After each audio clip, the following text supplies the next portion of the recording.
Matapos po ang pananalasa ng bagyong Karina at ng Habagat, aabot sa higit 60 leptospirosis ang mga cases na naitala ng Department of Health o DOH, habang kaso naman ng dengue, tumaas din.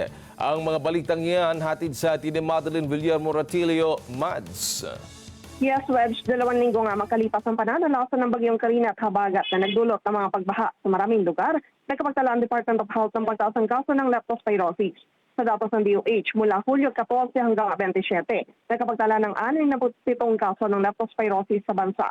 Ayon sa DOH, pwede pang madagdagan ito, lalo na at ang incubation period ng leptospirosis mula 2 hanggang 30 araw matapos ang exposure sa baha.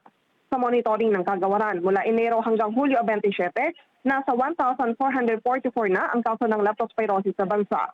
Mas mababa naman ito ng 42% kung ikukumpara sa naitalang 2,505 cases sa parehong panahon noong nakaraang taon. May 162 naman ang naitala na nasawi ngayong taon daw sa nasabing sakit.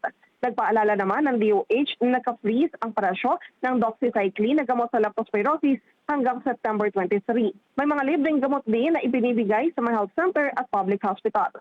Samantala, tumaas naman ang kaso ng dengue sa bansa. Sa monitoring ng DOH hanggang nitong Hulyo 27, umabot na sa 128,834 ang naitalang kaso ng dengue. Mas mataas yan ng 33% kung ikukumpara sa 97,211 na naitala noong nakaraang taon.